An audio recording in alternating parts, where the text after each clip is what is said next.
On today's episode of Titus and Tate, Shaka Smart is not dead yet, Tate. Yes. Program win? Are we calling it that? Signature win. Signature win. The new Al McGuire. That's what people were saying. Now, hang on a second. That's what people were saying. They're so fired up. Now, hang on a second. They're so fired up. What is this? The third game he's coached? Second game he's coached at Marquette? The only other coach in Marquette history to get a top 10 win in his first year, Al McGuire. Big East stat of the day. There you go. If you missed it, last night, the Marquette Golden Eagles beat Illinois, the number 10 ranked team in the country.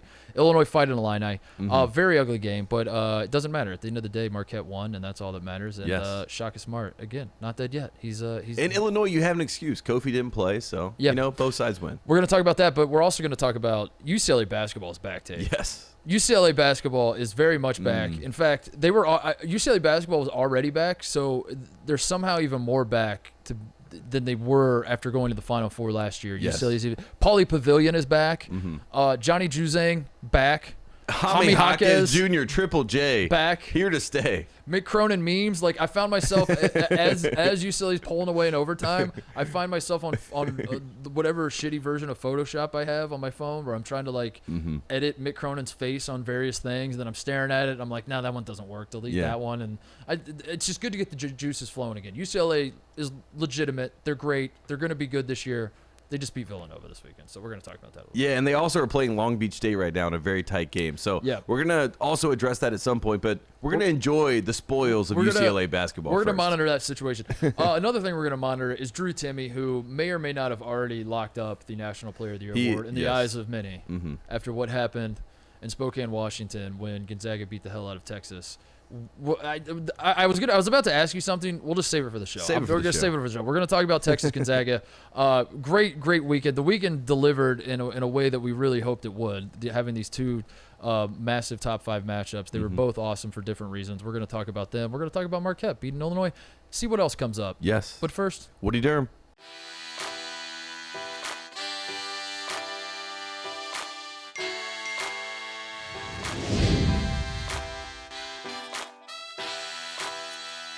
All right, it is Monday evening here on the West Coast.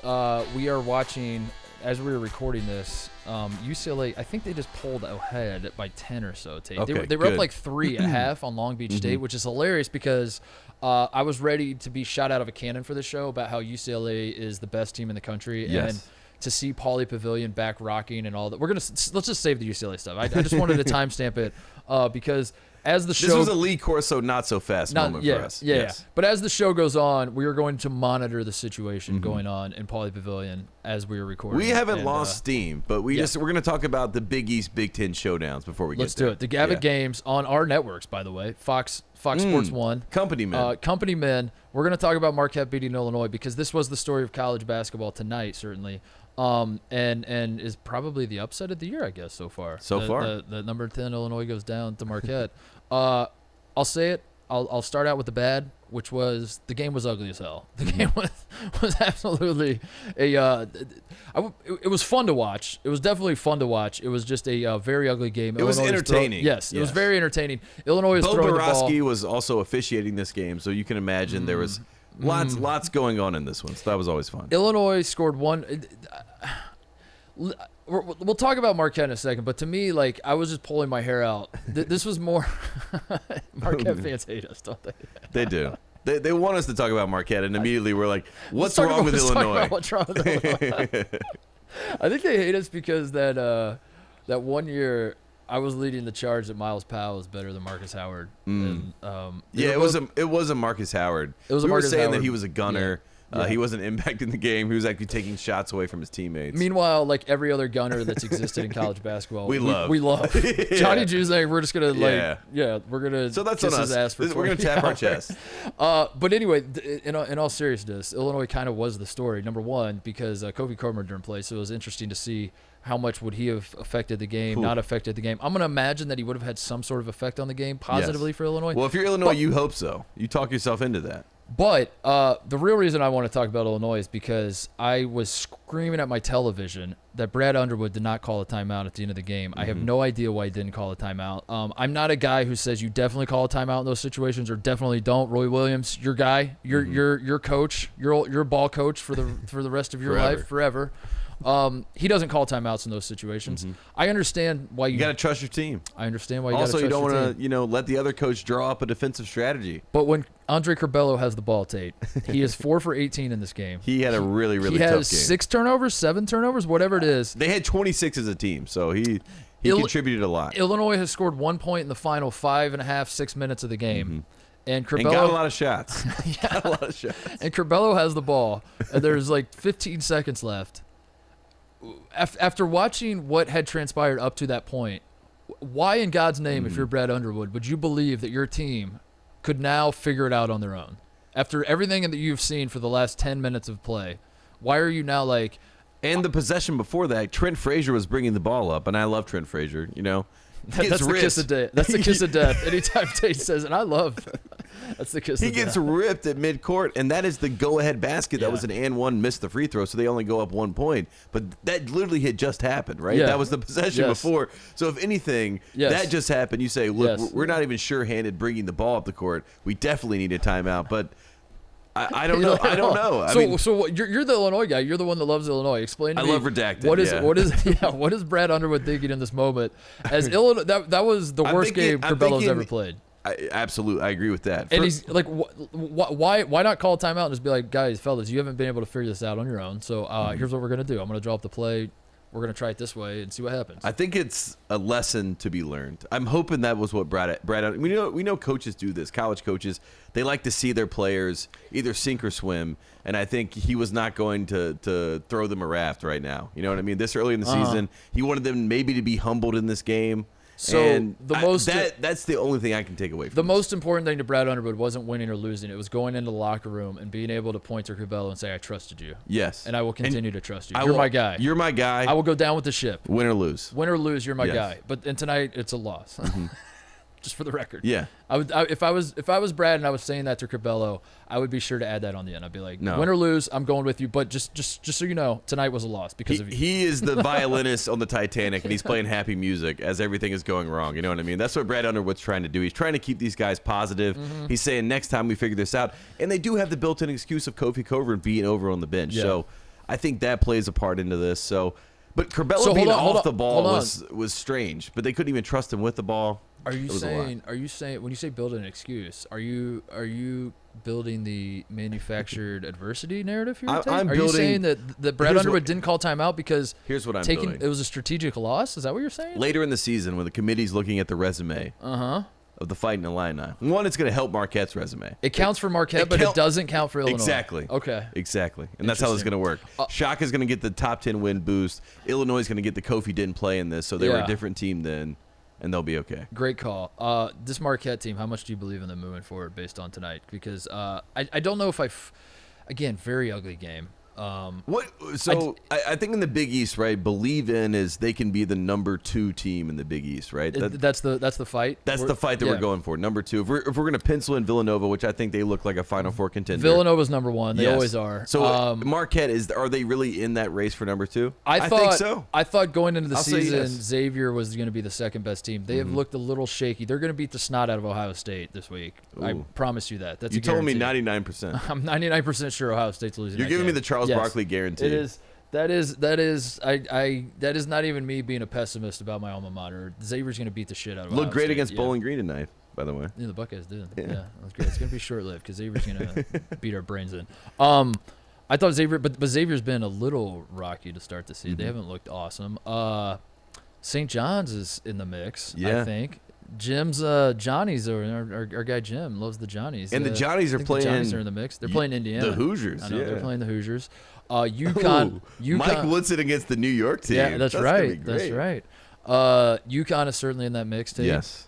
I think Seton Hall sneakily in the mix. Yeah. Providence as well, by the way. Good. Providence beat Wisconsin tonight. 1 at Wisconsin, and 2, people forget they beat Purdue in the scrimmage. Yes.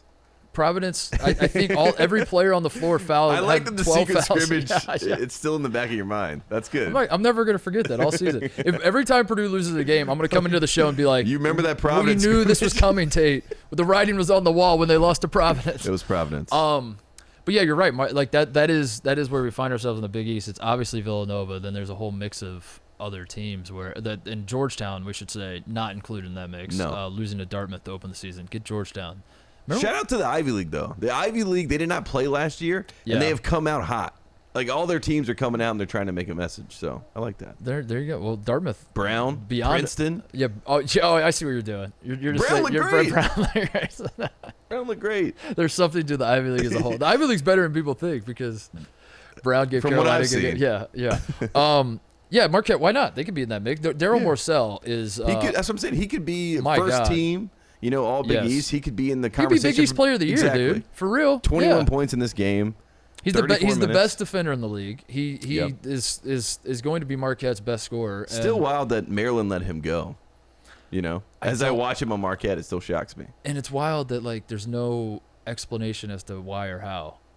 Other than he was kind of out of the rotation. Yeah. But how are you out of the rotation when you're the face of the team? You are the guy. Yeah. I mean, people could say that about Garrison Brooks, at Carolina. He was the face, but then he was kind of out of the rotation.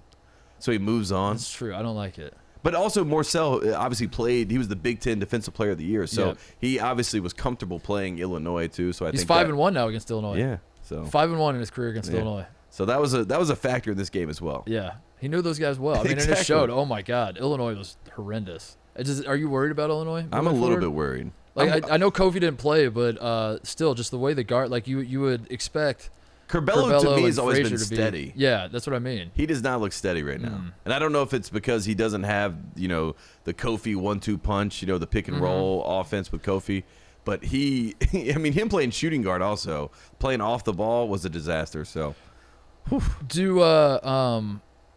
you're Brad Underwood, are you calling timeout? Yes. If Curbelo has the ball. But I think it's a lesson. Oh, you think it's a lesson? You think Brad Underwood's not that upset with what transpired? No. All right. Shaka Smart is very excited. This was great for us. This is great for the show. This is great for college basketball because Shaka Smart, just like Brad Stevens, for whatever reason, the American audience, the casual college basketball fan, they know Shaka Smart. They remember the VCU runs, and they're always interested when you bring up his name. You know what I mean? I can already see in my mind, PTI tomorrow, Mike Wilbon is going to be going crazy about Shaka How does that happen? 10 win. How does that happen, do you think? It's hard to infiltrate the zeitgeist. But they got in. Why do people remember Shaka Smart, but Andy Enfield is the head coach at USC and had the guy who's going to win Rookie of the Year this year was a star player last year, and they go to the Elite Eight, and Andy Enfield is, by most measures, doing a great job at USC, and he became famous for taking Florida Gulf Coast as a 15 seed to the Sweet 16 for the first time ever. And I feel like not a lot of people know who Andy Enfield is. Yeah, or like Jim Larinaga, right? I mean, he takes George Mason to the Final Four. Right. And now he's coaching in Miami, and everyone's like, that guy's still around? Yeah. They know his son. They know Jay Larinaga. Right. They're like, he has a dad? And then Shaka has won. That's the only Sweet 16 he's ever been to in his entire career. Was the Final Four year in 2011. And he's 10 years ago. He's very famous to just the average American sports fan. Yes. It's weird how that happened.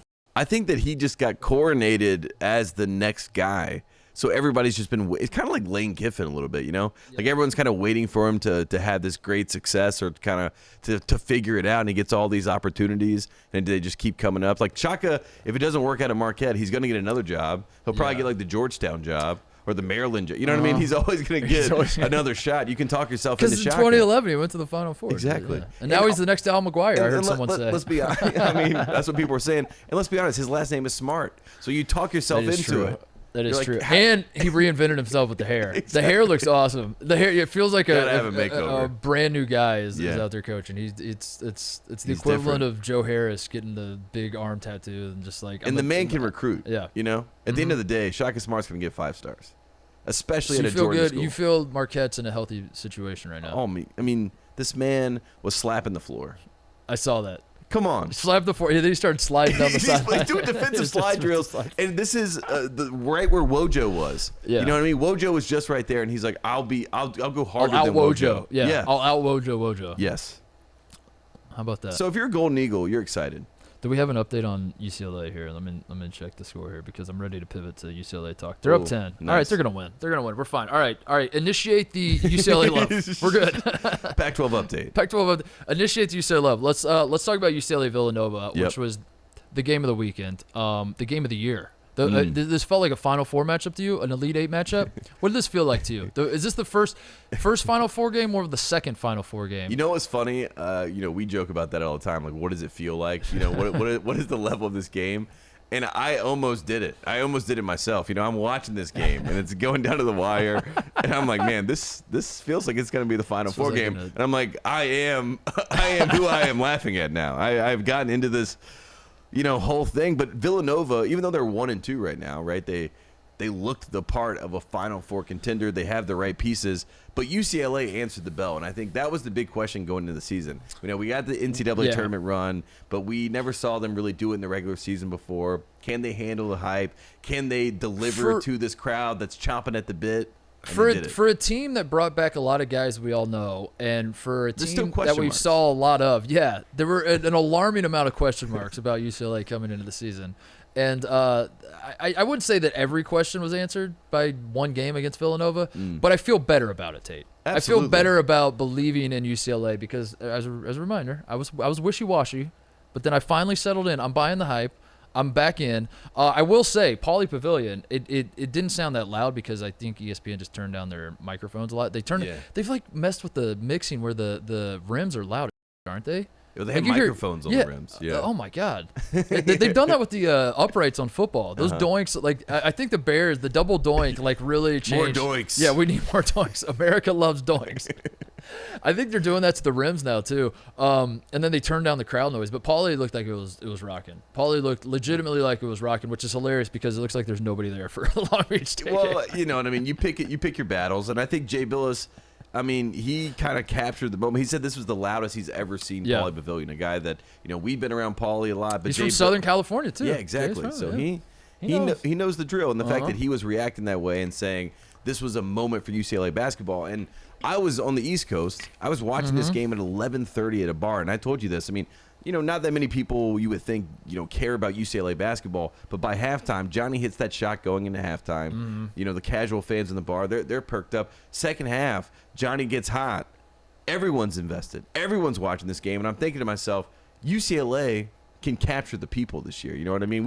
UCLA's America's team? They're America. They might be America's team, because they're flashy, and Jaime and Johnny might be the best duo we've seen in a long time, maybe since the trio of Virginia guys, as far as likability. And they have 4 primary ball handlers: Jules Bernard, Tiger Campbell, and then Jaime and Johnny. Yeah. Who else has that? And then you got Cody Riley coming back. You got 2 real bigs. You got Clark coming off the bench, a defensive weapon. You got our 5-star Peyton Watson. I like what I see. Dude, they are very. I will give you this. I don't know how likable the rest. I certainly love them. I think they're likable. I love all those guys. This was the test. Yeah. This was a litmus test. They're certainly very likable to me. I don't know if the rest of it. I don't know if I wouldn't go so far as to say they're America's team yet. They're climbing, especially when you're in Los Angeles. And they're somehow you have still more the titles. underdogs. I know, that's what's so weird. How do they position themselves? They're the number 2 team in the country, but it feels They've won 11 national titles. They're in the second largest city in this country. But they're underdogs. They're underdogs. I love it. Man, we're really rooting for those guys. I give credit to Jaime, Triple J. I will give you this. UCLA is definitely, in this young season so far, and what little games I've seen so far, they feel like they're going to be the most fun team this year. Yes. Win, lose, otherwise. If you're looking for a team to just they're on television, I just need a college basketball game to watch. Which team should I watch? It's UCLA, is it not? Mm-hmm. That's the team. Absolutely. Gonzaga is probably – they play next week, 1 versus 2 next week. I think Gonzaga's going to win. I think Gonzaga's a better team. We're going to talk about Gonzaga in a little bit. But I think UCLA is more fun. I think UCLA is more likable because UCLA play – the style of basketball they're playing – it's like the way they attacked Villanova. It was so fast. Well, the thing that was fascinating to me was Villanova looks to pass. UCLA was looking to score. Yes. At all times. So Villanova plays a beautiful brand of basketball, and they're trying to find open guys, and they penetrate, they back people down, and dribble drive, offense, back cuts, all that. So fun to watch. Yep. UCLA does kind of the opposite, where they're like, let's figure out the matchup and then just go and attack the matchup. Go, and it's very NBA oriented. And I usually hate NBA everything that every NBA influence on college basketball I usually hate. But there's something fun about it because, like, Juzang's a great example. This guy, Marquette fans, turn the podcast off. We already talked about your team. You don't want to hear me talk about this because I'm going to contradict myself about Marcus Howard. Juzang being a gunner is just so fun, dude. Like, he was 1 for what, 9? Yeah, to start the game. And you could see it. And then but we all knew it was going to come. Like, you know, like we were all waiting for Johnny to get hot, you know, and that's kind of he the doesn't fun stop part. shooting. Yeah, exactly. And he'll shoot with his heels on the 3-point line. He'll shoot coming off. He'll jump into guys and throw floaters. Like, he knows.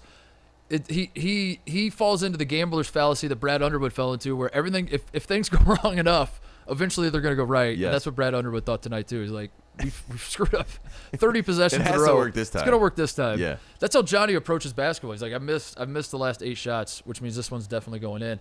And there's a fine line between that. I get, like, that's what makes UCLA interesting and so fun to watch, is because I think there are going to be games they're going to lose this year that they have no business losing, because there's a fine line, Tate, between like finding the matchup and exploiting it and saying, like, Jaime, you got the worst defender on you. Now you go, Yeah. take him. And that's kind of how they were playing against Villanova. There's a fine line between that and my turn basketball, which is just like, guys are like, you shot the last 4, give it to me. Now it's my turn to go.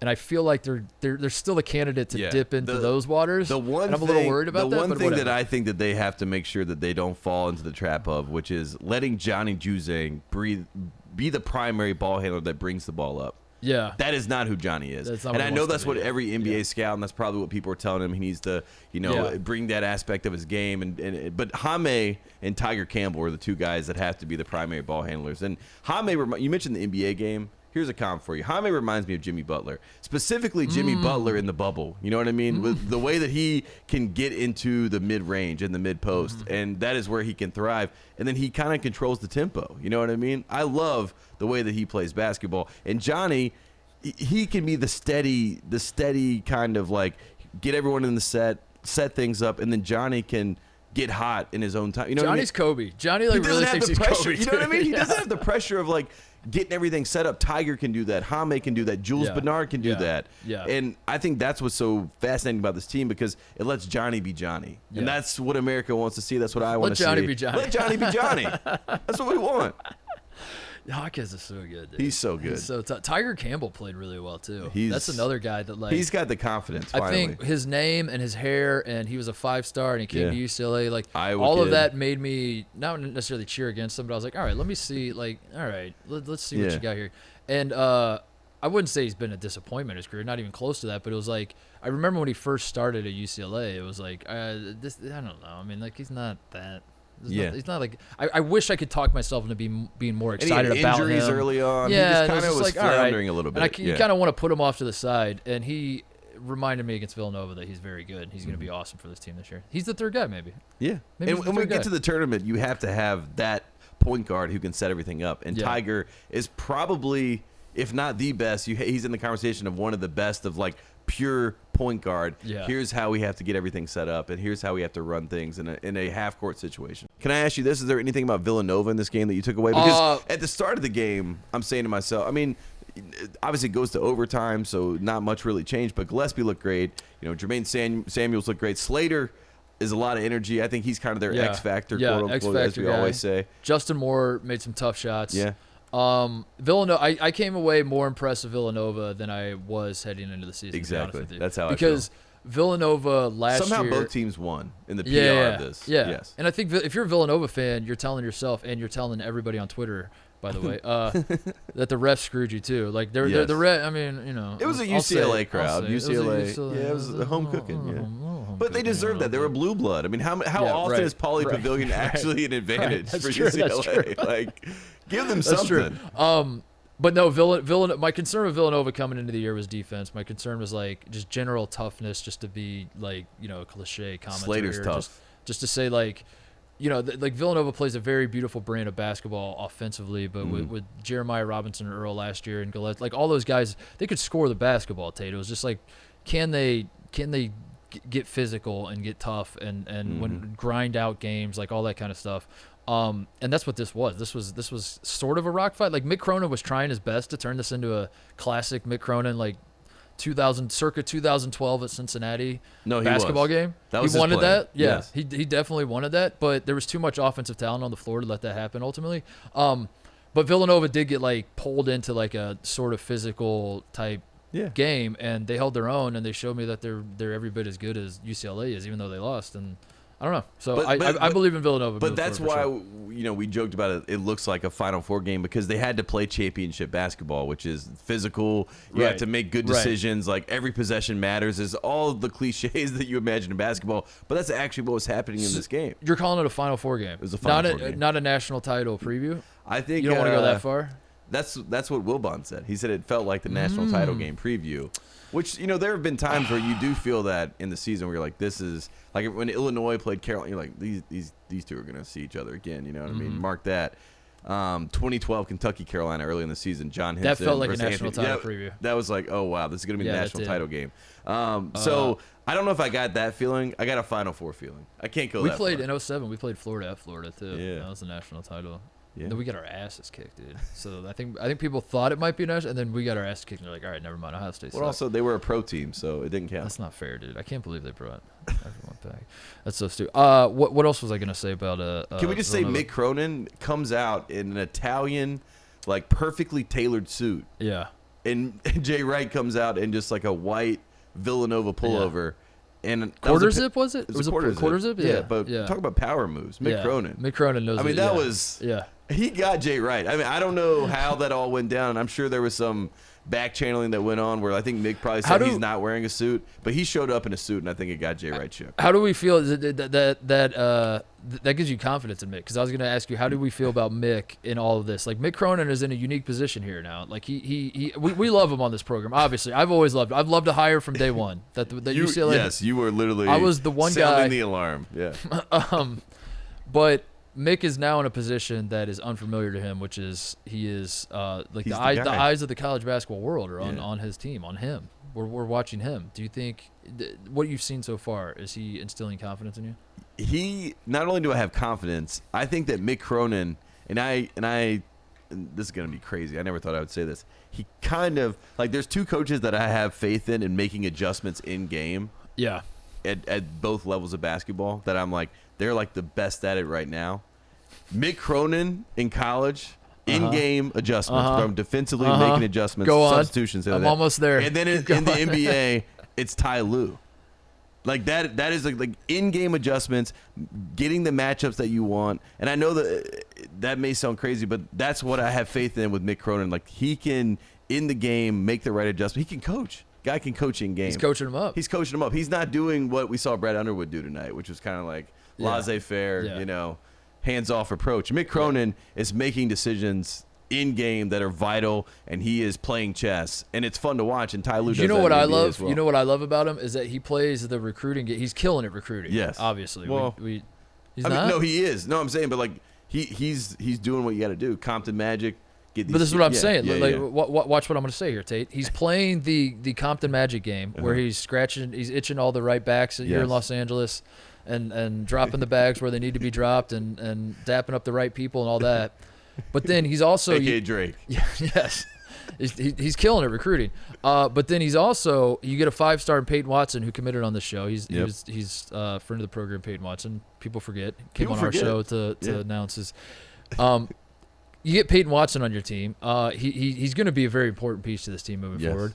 You throw him in the game against Villanova, and Mick Cronin has the wherewithal to notice the situation. Peyton tries to do a little bit too much out of the gate, pulls him, doesn't put his ass back in the game. Because at the end of the day, Mick Cronin is still Mick Cronin. He's still the coach from Cincinnati that we all know and love that used to chest Ted Valentine and yell at him and yell at his players and all that kind of stuff. And I love that dichotomy. I love that he's willing to play the game to get the guys there, but then once he gets them there, he's like, you got to earn your spot. You got to, like, you can't, not against Villanova, not when the college basketball world is watching us. You can't go out there and dribble off your foot and all that. This is not the game for you. Go sit your ass on the bench. We're not here for highlights. Yeah. You know what I mean? Not tonight. Yeah. But we want you to have those highlights, and eventually you're going to get to the point where you're our Johnny Juzang, and you know that this is, you have the ultimate green light, but you're not there right now. That's coaching. You know what I mean? And in the world where the AAU-ification of everything, man, Mick Cronin, he figured it out. I'm excited. I'm excited.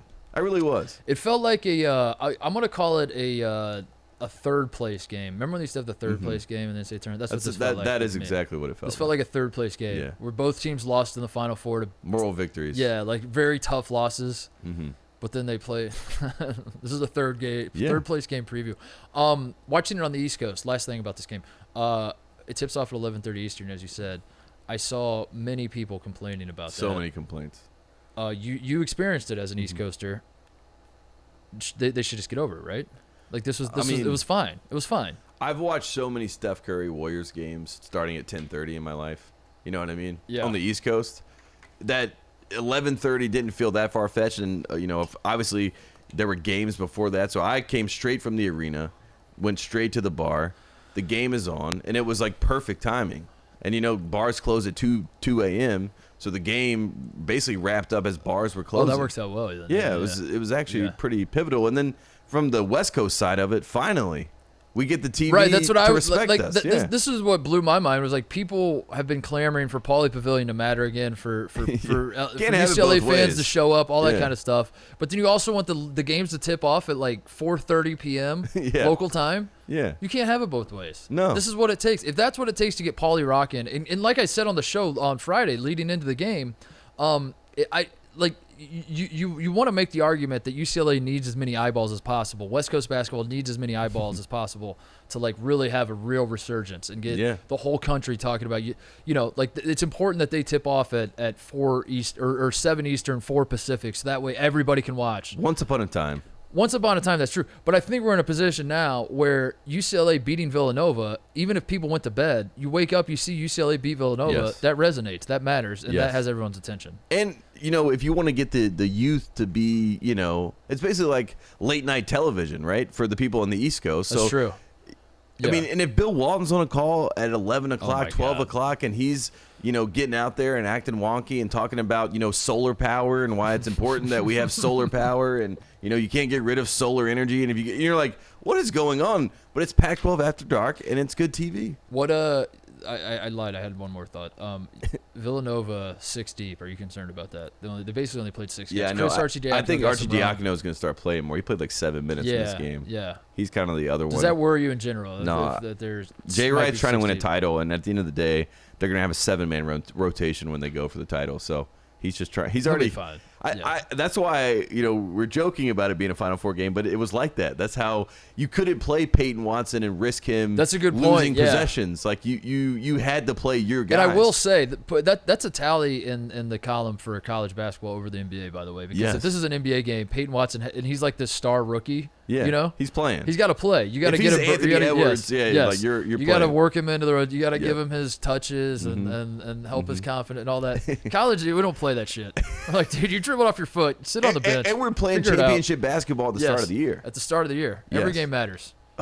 Every game matters. Best sport in the world. Let's move on to the other game of the week. The game going into the weekend that everyone had circled, as well as the UCLA Villanova game, which is Gonzaga Texas, which was over. I would say from the start. You know how when we watched the national title game together last year at a bar in Indianapolis. We were in Indy and didn't even go to the game. But it was COVID related. It was COVID related because we were on the scene and we were on the scene and like we had so many bros coming up to us and like coughing in our faces. Yeah. And at the time we were a little overwhelmed. We were like, we just gotta isolate. Yeah. Do we? Should we go to this game? Yeah. I don't know. We put ourselves in the protocols. Weird times. I don't know, folks, if you heard, but weird times we were living in the past few years. But we were watching that game together, and at the under 16 timeout in the first half, 4 minutes into the game, I turned to you and I said, "This one's over. Baylor's won. Yes. It's over. It's done. Baylor is going to win the national championship." I called it that Gonzaga beat Texas. Literally the first possession when Drew Timme sets a ball screen. The best player in the country, Tate. Mm-hmm. The guy who's the preseason national player of the year. The guy who you don't even have to be a basketball coach. Jim could figure this out sitting over here. Yeah, St. John's guy. He could figure it out. If he's going to play Gonzaga, if you had to key on one person, it's probably Drew Timme. Yes. And out of the gate, think so. This man sets one ball screen. Simply rolls to the basket. He rolls to the basket. Like, it was like the most basic, it's third grade. Roll to the basket. Third grade basketball camp pick and roll drill. Yes. He rolls to the basket, is wide open, and lays it in, and it's 2-0 Gonzaga. And I was like, this one's over. Yeah. This one's over. Yeah. It's over because I don't know if Texas was sandbagging. We have to talk through this. Like, I want to talk about Gonzaga. I want to talk about Timme. I have thoughts, but my mind immediately goes to, after watching what transpired, Texas comes back, doesn't make it a game, just makes the score look more respectful. Yeah, exactly. It was a resume boost. It was a 20-point game at halftime. And all I could think coming out of this game is Texas is – I was wrong about Texas in thinking that they were overrated, and that I was wrong in this sense. They are worse than I realized. They are fraudulent. They are not overrated. They might be fraudulent. Talk me off the ledge, or do you agree with me? I think I'm right there with you. I mean, you and I had talked before when they were ranked number 5, and then I think it was Sports Illustrated that had them ranked as the number 2. Number 2 team in the country. So Chris Beard won the offseason. He won the PR hype. All that stuff kind of fell into line for what Texas wanted to, make us all believe. But like you said, as soon as this game started, Gonzaga is the best team in the country, right? Yes. Like, not even it's not even a I question. want it to be UCLA. It's not. It's not. Like, UCLA is fun. We'll see what they look like when they actually play, and that's coming up soon. We're excited about that. But Gonzaga is on a tier by themselves. UCLA fans, we said literally all of these things last year about Gonzaga versus Baylor. Yes. So take solace in that. No, that. I mean, it's good to be number 2. It's good to be number 2. Okay, go on. Bono. Go on. And as this game, like you said, as this game's playing out, you just see that it's not like Gonzaga's on tier 1 and Texas is on tier 2. It's like Gonzaga's on tier 1, and I'm not sure that Texas is tier 3. You know what I mean? They look like they were stratospheres apart as far as talent, cohesion, basketball ability. And Chris Beard's calling card is getting players to play with heart and to play winning basketball. Yes. And now you have a bunch of guys who play losing basketball, who play selfish basketball, trying to play for a coach who is known for getting guys to buy in and play team basketball. I'm not saying that at some point they won't buy in, and when that day happens, if it does, Texas is going to be. I'll be dead by then. I'll tell you that much, because that's not happening anytime soon. But that, you know what I mean? That's why it never made sense to me how, like, the team on paper, yes, there's talent, but it didn't translate to who Chris Beard has always been. And then now you're at this big program at Texas. It just seemed like a lot of moving parts and a lot of early coronation from everyone involved. It's so weird because this team is so much. This is the most talented Texas team, and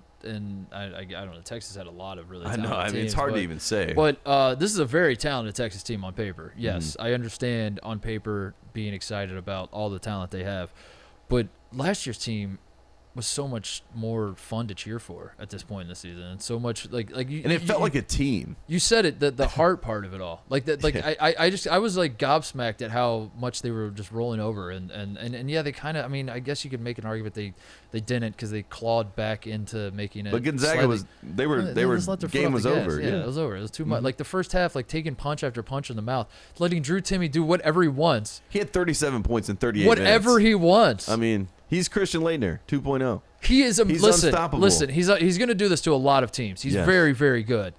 But if you're going to be Texas and you're coming into the season, and some people are saying you're number 2, some people, like, whatever it is, what were they? They were number 5 preseason. They were number 5 in this game.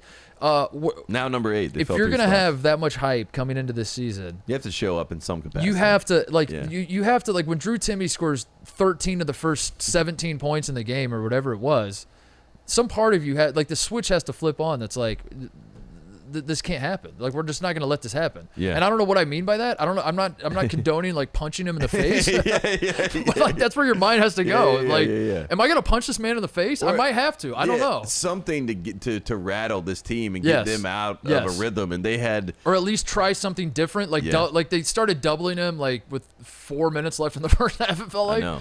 Like, after he had, like, 21, they're like, all right, maybe we should start doubling him. Like, no. Maybe you should start doubling. Maybe you should start singling him. Like, are you going to guard him at all?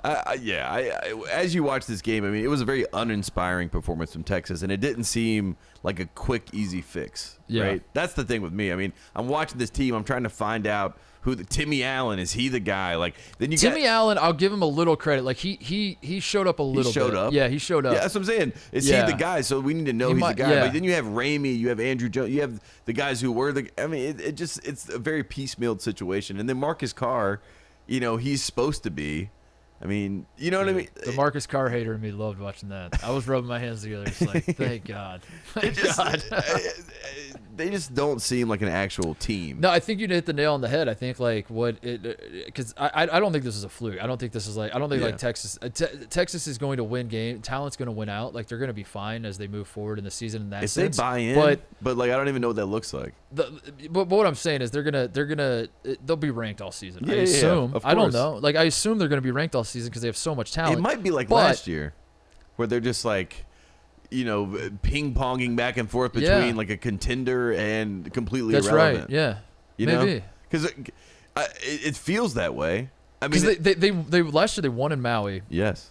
We were blown away at how tough they were. I said they were Final Four team. It was Matt Coleman, Courtney Ramey, Andrew Kai Jones, Greg Brown. Yes, they seemed very Jackson Hayes. I mean, think about that. I mean, you talk about that. That's the most talented team. That's a nasty team, dude. Ridiculous. That team would be out of this team. And they lost to Abilene Christian. Okay, yeah. So that's what we're dealing with. But to that point, like this is a team like. This is going to sound very aggressive, but you're kind of right. Like, it's a team full of losers. It's a team full of losers. Don't clip that. We're not going to clip that. Please don't. I don't want that on the internet. Fox, do not clip that says Tate Frazier said Texas is just a team full of losers. But you're not wrong. I mean, Timmy Allen played at Utah, never once made an NCAA tournament. Marcus Carr played at Minnesota, played at Pitt. They play like losers. Never once made an NCAA tournament. Got 2 coaches fired. Trey Mitchell played at UMass, never once made an NCAA tournament. Yeah. Devin Askew played at Kentucky, goes 9-16 last year. Yeah. Dude, that is not going to make the NCAA tournament. And then all the guys that have been holdovers from Tech, there's like, what do they say, 4 guys that are still there that have been there from Texas. Ramey and Jones are probably the most familiar names. Yeah. Texas has not won an NCAA tournament game since 2000. No, and those guys are kind of cursed. I mean, if you think about the history of it, I mean, it's not been fun. So they've been but they lost to Abilene Christian. Yeah. Like, who on that team other than Chris Beard in 2019, who led a completely different roster of guys to a national title game? Mm-hmm.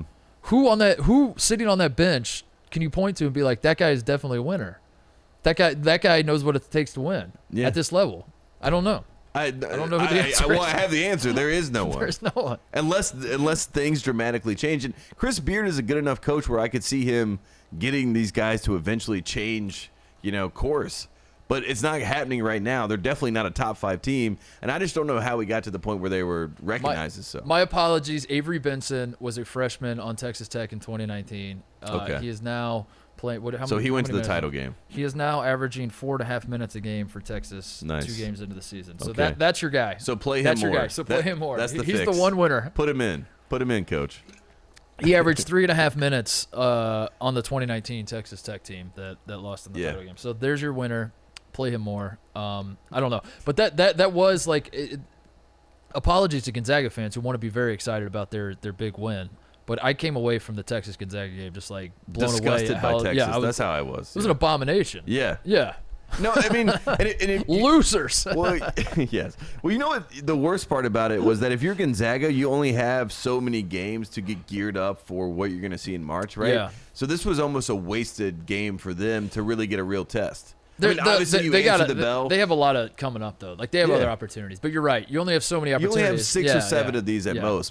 4, 5, 6, 7, somewhere in that range. So if you it was a first punch knockout. It wasn't even a first round knockout. It was a first punch. Well, it's kind of like after that you're like, I still want to play. You know, it's like when you go to a game and there's not enough guys on the other team. You're like, I still just want to Do you think they played pickup after the game? Like they should felt like that big of a blowout. Where like Timmy was probably in the locker room. Like, you guys want to go? Like Hunter South is like, I didn't even get any shots up tonight. Like, can I go play?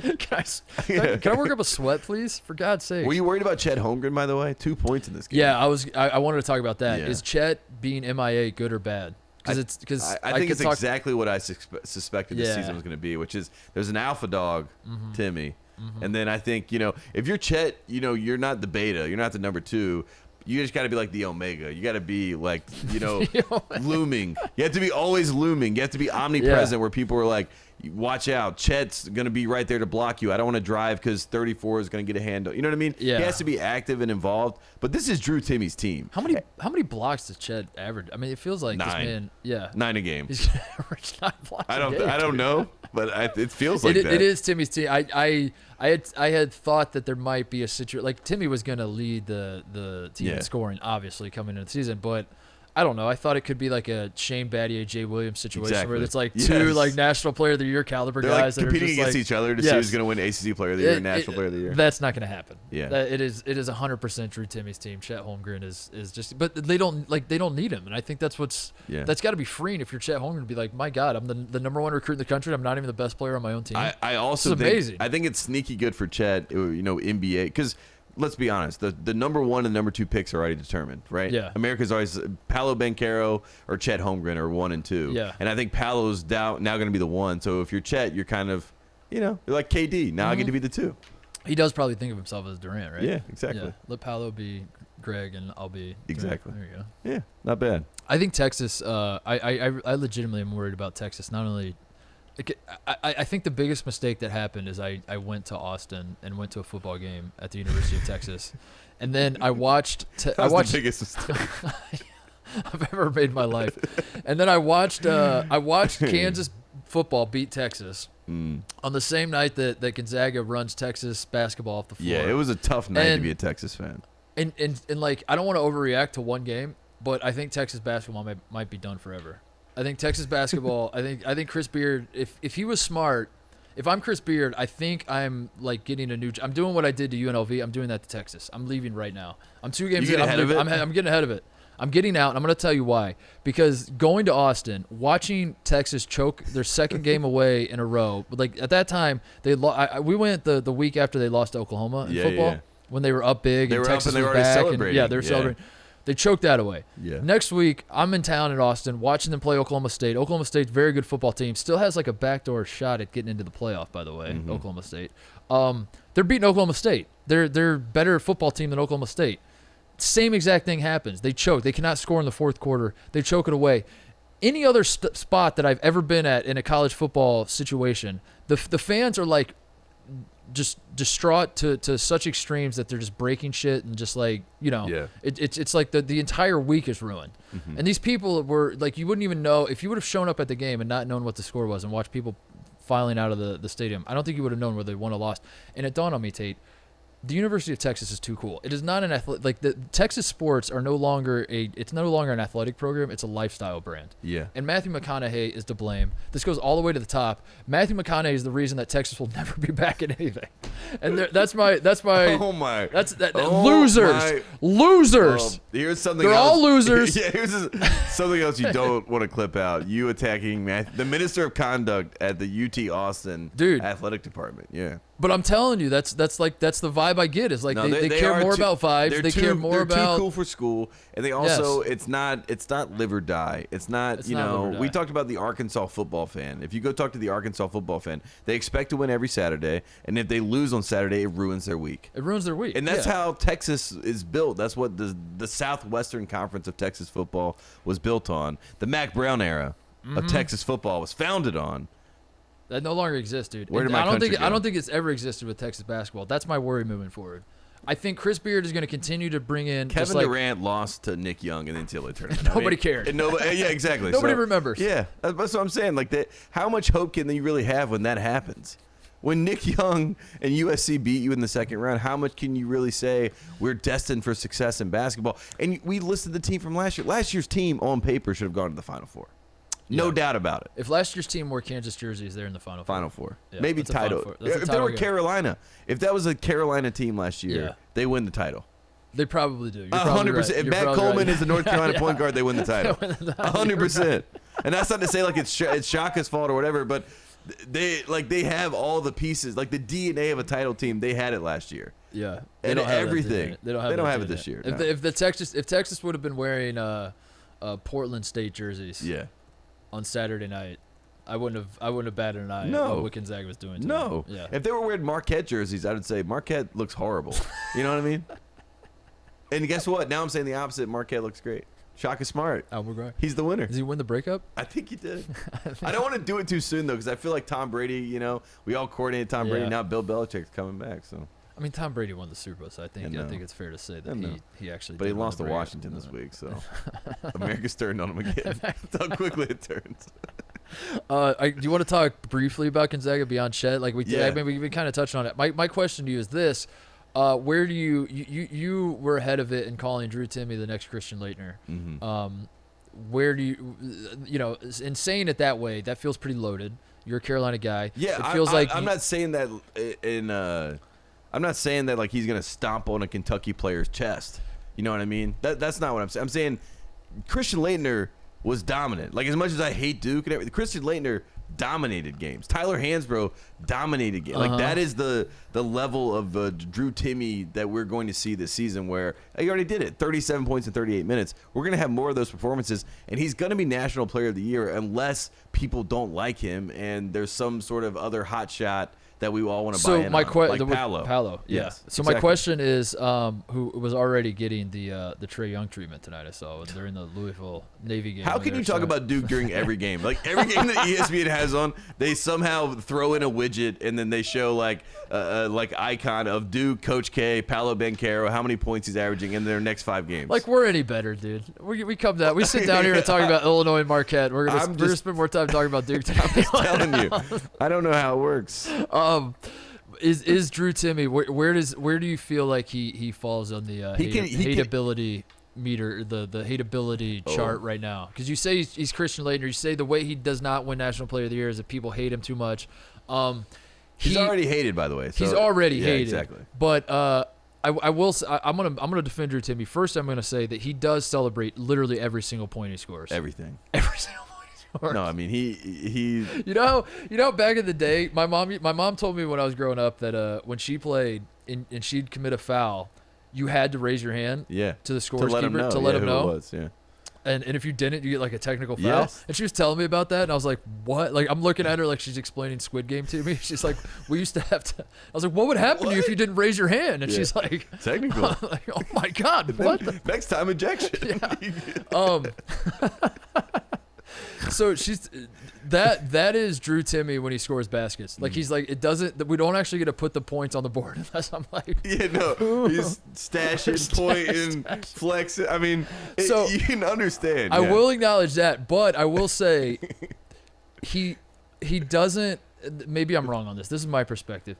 He doesn't seem to do anything other than like it's an inward type situation where like he doesn't trip players. No. He doesn't stomp on people's chests. Yeah. He doesn't seem to like start shit with the other teams. He just celebrates his own victories. Agreed. And I think like it rubs you the wrong way at first, but I think you slowly, at least I have, I've slowly talked myself into celebrating your own victories is a good thing. Yeah, I do agree with you. He has not crossed the line where he's really done something like the Grayson Allen tripping, or like Laettner did anything that you can think of. Laettner was doing it. He's not Chris Paul punching Brooks people tripping, in the nuts. for example, for non-Duke people. Yeah, exactly. Yeah. I mean, he hasn't really done any. I mean, he's had a few moments where he's like, almost crossed that line. You know what I mean? Ran up to the line and said, "I'm not touching you. I'm not touching you." But he's doing all the things that put him in that category, and I think that he likes it. I think that he wants to be there, and that's why I give him what he wants. I give him the hate that he wants to receive because I think it fuels him at some level, because I think it is in his head. You are a North Carolina student. Yes. Okay. You are the Gonzaga is coming to the Dean Dome to play Carolina. Drew Timme and company are coming to the Dean Dome. 16 points. How bloodshot are your eyes getting as you're yelling swear words at Drew Timme? Or are you turning to your friends and just being like, dude's pretty good, man. Like, I don't know what we can say. I think it's a little bit of both. I mean, I think Timme, like, for example, Grievous Vasquez, right? Like, Grievous Vasquez came to the Dean Dome, and he is talking to you. Like, he like, blue shirt, watch this. You're like in the crowd. You're like, what? You know what I mean? Like, that's how he was. So you hate. I hate this guy. You know what I mean? Like, he's not that kind of blue shirt. Yeah, is he talking to me? I'm the blue shirt. Everyone has blue shirts on. Look, that would be like that's the most like, oh man, I hate you so much, and you're really in my face about it. Drew Timme, you hate him from a distance, but you respect like Christian Laettner. I hate him. But I respect, damn dude, I respect. Ron Burgundy. Yeah, I respect you. Yeah, that is literally it. That's it. Moving on. What is his name? Wes Mantooth? Yeah. Dorothy Mantooth is a saint. Yeah. Wes. Yeah. Jim's not listening. Yeah, Jim's checked out. Jim's falling asleep over there. What's the? Let me triple check the UCLA. Oh, 100 to 79. The 100 on him. Let's get a box score update on UCLA. What happened here?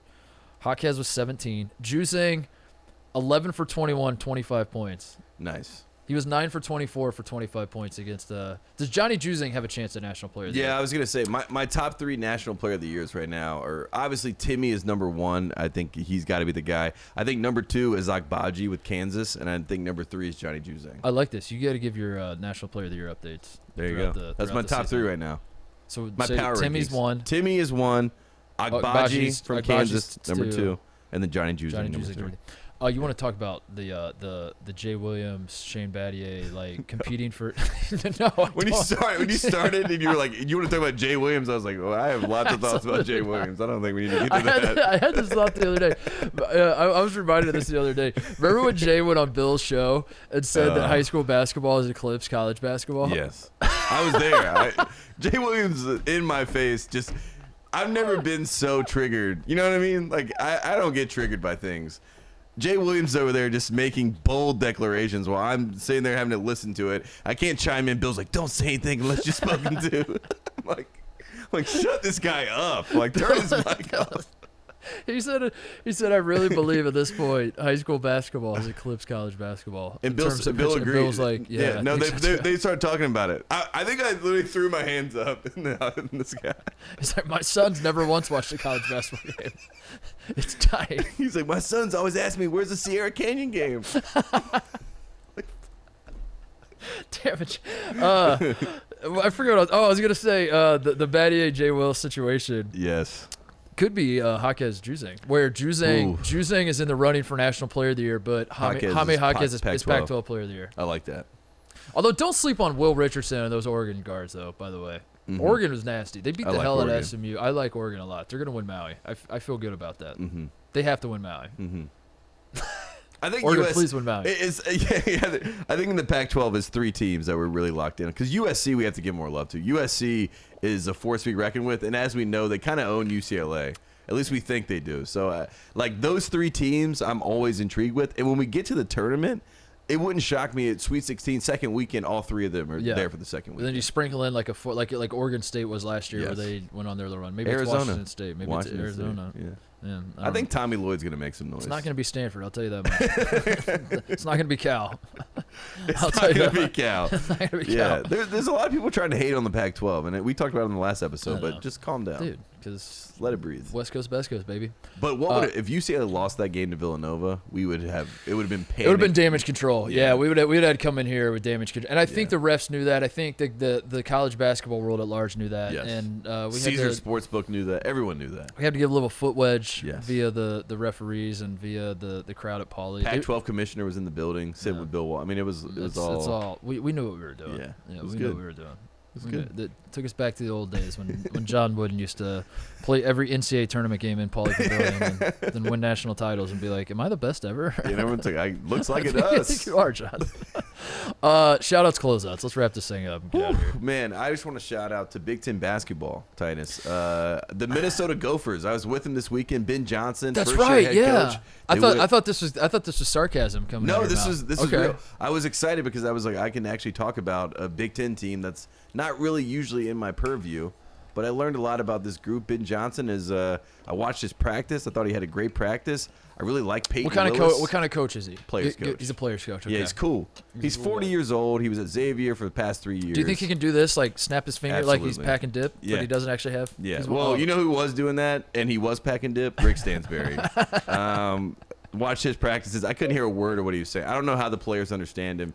Frank Martin, his practices, players don't even look at him because it's like the Undertaker is like in practice with you. It's terrifying. And then Mitch Henderson, I told you this off air. He's like Quinn Snyder without all the off the court things. You know what I mean? He's just like a straight laced, super cool Princeton bro. You know. So I learned a lot this weekend watching practices. The coaches were cool. Yeah, you were in. What were you? Explain to the people what you were in Asheville for. I was in Asheville for the Asheville Championship, which I want it to be the Roy Williams Championship. That's what I'm trying to push for. But it's Roy Williams basically. We saw this last year at the Maui Invitational. You and I were there for the Camping Road Invitational in Nashville. Yeah. Roy Williams went up to Dave Odom, who runs the Maui Invitational, and said, "I want your job." Yes. And apparently he's done that multiple times over the years. Yes. And now he has He been did that to Matt Doherty once, too. He's like, oh, your job. Matt Doherty's like, what the hell? And Dean Smith's like, yeah, you were our third choice anyway. Get out. Dave Odom does Maui. They wanted to do a championship in Asheville because last year was successful. Roy Williams is from Asheville. Yeah. He is the hometown hero. This is going to be his tournament. This was his first year. Still getting his feet wet, like being a retired coach. He's a little bit, it's kind of shocking for him, I think. Yeah. But he was there. He was present. He was at practices. And 4 teams were there. It was a great tournament. Princeton went to double overtime with Minnesota. And Minnesota, Peyton Willis, great game. 29 points in that one. MVP, the Roy Williams MVP of the tournament. It is named the Roy Williams MVP? Yeah. Okay. So It's it was a great time, and I learned a lot about Minnesota. I was like, I like them. In the words of John Rothstein, I think they're a top 8 team in the Big Ten. They have no. They have a chance. Oh, they have a chance to crack into the top 8 of the Big Ten. My number one cracks in the Big Ten, top 8. Top crack candidates. Minnesota. Yeah, but it was a great time, and it was good for Roy, and it's good to see basketball. Do you think Roy will get the itch to coach again? Do you think he'll like? I think he wants to coach right now. I think he wants to be around basketball. I should say, maybe not coach, but that's what I mean, like not coach, but like be more hands on, even with Carolina program. He was at practice. Do you think he was like he misses it? Yeah. And I think why not? I said this to you off air. I mean this. This is genius idea by me. I'm gonna pat myself on the back before I even say it. It's such a good idea. Why would Roy Williams not coach the JV team at North Carolina? That would be great. That's how he started, right? Yeah. That's like full circle. Just brings it full circle. Yeah. And that would be the sickest thing ever to have Roy Williams coaching the only Who do they play, by the way? Do they play Donda Academy in them? I think so. They play overtime They league. play overtime league. Yeah. Who does the North Carolina JV team play? I mean, there aren't that many JV teams left. They play like high school. They play like Oak Hill. They play like Montverde. Yeah, seriously. That's who they play. Have Roy coach them. And then he starts like competing against Hubert for Carolina. Yeah, players. they're like fighting over. There's like 5 stars signing to our JV team. No, I mean he misses it, but he also, you can tell he loves it. So, and it would be great. Cam Newton comes full circle. He's back quarterback, and for the Panthers. Roy goes full circle to just a great Carolina moment. Everything is full circle. That'd be fun. Coach K. Coach K is never gonna leave. Never leaves. That's full circle. He's never gonna leave. I've talked myself into that being in North Carolina. I had a lot of Duke people I saw this weekend. Yeah, they're all like, K's got to win this year, and if he doesn't, he's coming back. I'm like, that's how I feel. Yeah, he's coming back if he doesn't win. If Duke loses to Abilene Christian like Texas did last year, he's coming back. No doubt. Yeah, he's not going out like that. Never. He's not going. Never. I love it. I love that we all know it. We're getting ahead of it. I'm so excited for the day that Kay announces like I'm not actually leaving. Oh, they're gonna put out a video encore. It's gonna be like Eminem, Farewell Part 2. Linkin Park, whatever that song. But can I get an encore? And it's gonna be Coach K rapping it. Oh my God! I want to shout out the Florida Gators. Yeah, which is not something I like doing a lot of. Yeah, I don't like doing a lot of this, but I gotta tip my cap where I gotta when the time is right, and I don't know. They deserve a little love. The Florida Gators blew out Florida State. Blew them out. First win for Florida over Florida State since 2013. And you know what? I'm going to take back the Florida Gators shout out. I'm going to shout out Mike White because this is a man who has entered the Turgeon zone, the Turgatory that we he has entered the Bruce Weber, the Mark Turgeon, Mike White. Who else are we throwing in there? Just I feel like Brad Brownell's in there. Brad Brownell's in there. Yeah. Like, do we want them? Yeah. But they are good that we're relevant with them. But how much is it worth staying relevant? Yeah. Right. Steve Alford was in that zone for a while. Yes. Yeah. Steve Alford is a good one too. Yeah. He is in that zone where it's if you ever need like someone to make a joke about, it's like just make a joke about Mike White because no Florida fan's really gonna rush to his defense. Like it's like an easy target of. And Kevin White's gone. So. And also Mike White is the quarterback of the Jets, right? Yeah. This is tripping me out because I keep seeing too many Mike Whites. I keep seeing Mike White and I'm clicking on. I'm like, what did the Florida coach do now? So I just felt like Mike White has the pendulum has swung too far, where there's too much hatred. Where like this dude who starts one game for the Jets and plays well has now overshadowed the Florida basketball coach who made an Elite He's the Eight. most famous Mike White. He's not even the most famous Mike White anymore. The Florida basketball coach. So big win for him. He's back. Florida, I think, is gonna be pretty good actually. Yeah, they're 24 in the country now. I think I like this Florida team. Colin Castleton is He's an interesting player. I'll put it that way. Mm-hmm. Like he's not. He's an anchor of a team. He knows he's like very obviously flawed, but he's so good at what he does well. 15 and 16 in this game. And 6 blocks. Yeah. He's like we need the national block race. You know what I mean? We need to like keep up with it because Chet's gonna be in there. Yeah. Hunter Dickinson's gonna be in there. Kofi will be in there. Castleton will be in there. It'll be fun. I'm looking forward to the KenPom article in 3 weeks. That's like blocks are at an all-time high, and here's why. Yes. Because deflections are being counted as blocks. yeah. He's like it's actually wrong. Because as it turns out, Gonzaga's statisticians, every time Chet Holmgren closes out, they just tally it as a block, and there you go. That's it. Anyway, shout out Florida. I like this Florida team. They play great defense. They got after it. They pulled away late. It wasn't like a blowout situation. It was a tight game, and then Florida just stepped on Florida State's neck, and that was that. Not literally, but I don't know. Maybe that'll kind of scares me about the ACC again. You know, this is Florida State was a team that I was really buying in on, and another shout out, Furman beats Louisville. You want to talk about worried about the ACC? ACC has lost 4 bye games, Tate. Yeah, 4. Mm-hmm. 4 different programs have lost to teams. And then Louisville blows out Navy, who Navy blew will out be out Virginia. It's the transitive property is not going well for the ACC right now. But there is one team I want to shout out because I'm really impressed. Mr. November, he's back at it again. Mike Young and your Virginia Tech Hokies, led by Storm Murphy of your, Wofford Terriers back in the day. He is now leading this team 17 points tonight last time I checked, but they're 3-0. And Mr. November is not messing around. So Virginia Tech, they're our one dark horse team. I'm holding on hope to the Hokies. Do the hokey pokey. Lock in. Give me very quickly, just off the cuff, your ACC tier rankings. Ooh. Man. It's really tough because don't think about it too much. Just go. Yeah, just give us the raw top 3. I think there are 3 teams at the top. It's North Carolina, Duke, and Virginia Tech. That's tier 1. That's tier 1. Okay. That's tier 1. And then I don't know. Then tier 2 is the rest. yeah. I'm basically treating it as the Pac-12 this year. I have the 3 teams that I am locked in on. Throw the rest away. I want to shout out. Let me see here. I wrote down Dartmouth beat Georgetown. That's big. Remember when Patrick Ewing won the Big East tournament, and we all pretended like he was an awesome coach because of it. I mean, it was awesome, the moment. It tripped me out, yeah. It was an awesome moment. But it felt with Big John, and it just felt like that's true. It felt very much like the Lakers winning for, you know what I mean? For Kobe. That's a great point. It was like this emotional moment. But it kind of, looking back on it, that should have been our first sign that the NCAA tournament was going to be a Mickey Mouse tournament. When Georgetown won the Big East, we should have been like, all right, something's off here. Something's not right. Yeah. And then Colorado stomped them. Remember, it was a 5-12 game, and everyone's like, I like Georgetown as the 12. Oh, I'm pretty sure I picked Georgetown. I didn't. I was like, dude, Georgetown sucks. They just won 4 games. I love you, Coach Ewing. I love Coach Ewing. I love Coach Ewing. Tate Frazier voice. And I love Coach Ewing. You know that, Tate. Everyone knows I love that. this man.